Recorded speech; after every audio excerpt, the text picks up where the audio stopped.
Hello friends, welcome to our channel Suguna kitchen. இன்றைக்கி நம்ம பார்க்க போகிறது பருப்பு உருண்டை குழம்பு. ஃபஸ்ட்டு பருப்பு ரெடி பண்ணிக்கலாம். இதுக்கு தேவையான பொருட்கள் 10 பல்லு பூண்டு, 1 ஸ்பூன் சீரகம், 1 ஸ்பூன் சோம்பு, 3 வரமிளகா, ஊற வச்ச துவரம் பருப்பு. ஒவ்வொரு கடலைப்பருப்பு ஆட் பண்ணுவாங்க, அது போட்டிங்கன்னா கொஞ்சம் ட்ரையாக இருக்கும். பட் துவரம் பருப்பில் ட்ரை பண்ணி பாருங்கள், நல்லாயிருக்கும். துவரம் பருப்பில் 2 இது நல்லா கொரப்பாக அரைச்சி எடுத்துக்கோங்க.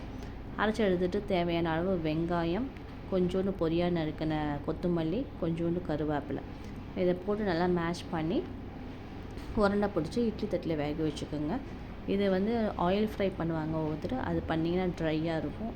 இது மாதிரி வேக வச்சு எடுத்திங்கன்னா சாஃப்டாக இருக்கும். இப்போ தேவையான பேஸ்ட் ரெடி பண்ணிடலாம். தேங்காய் ஒரு 1.5 மூடி தேங்காய் எடுத்துருக்கேன். 1 ஸ்பூன் சோம்பு, கொஞ்சோண்டு கசகசா, இது நல்லா பேஸ்ட் பண்ணிக்கி எடுத்துக்கோங்க.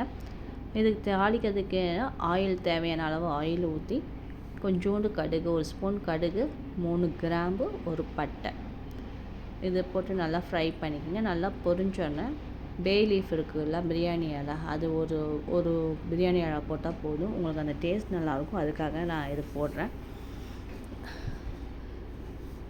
பிரியாணி லீஃப் போட்டுக்கோங்க.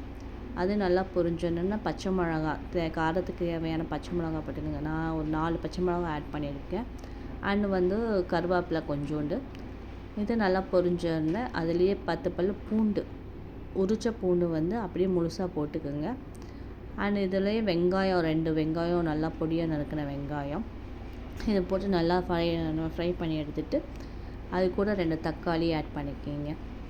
தக்காளி நல்லா வந்து மேஷ்ட் ஆகணும். அப்போ தான் அந்த புளிப்பு சுவையும் கொஞ்சம் இருக்கும். ஏன்னா நம்ம இதில் வந்து புளி சேர்த்த போகிறது கிடையாது. ஒன்லி வந்து தக்காளி மட்டும்தான். இது வந்து தக்காளி மட்டும்தான் ஆட் பண்ணியிருக்கேன். இதுக்கு தேவையான காரத்துக்கு தேவையான மிளகாத்தூள், மல்லித்தூள் அண்டு கொஞ்சோண்டு கரம் மசாலா. ஆப்ஷனல் தான், கரம் மசாலா வேணால் யூஸ் பண்ணிக்கலாம், இல்லைன்னா விட்டுடலாம். நல்லா கொதிக்க வச்சு இது நல்லா ஃப்ரை பண்ணி ஆயில் பிரிஞ்சு வர அளவுக்கு நல்லா ஃப்ரை பண்ணி எடுத்துக்கோங்க.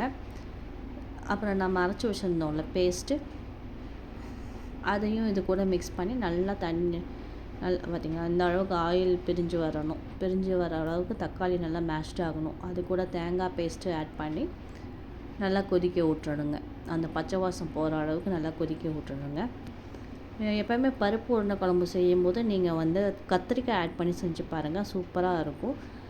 அது வந்து என் ஹஸ்பண்டுக்கு ரொம்ப பிடிக்கும். அதனால நான் இன்றைக்கி அதையே ஆட் பண்ணி பண்ணியிருக்கேன். அது மாதிரி ட்ரை பண்ணி பாருங்கள். நல்லா கொதியட்டும். நல்லா கொதிஞ்சோடனே இதை கூட கத்திரிக்காவும் ஆட் பண்ணி போட்டுக்கோங்க.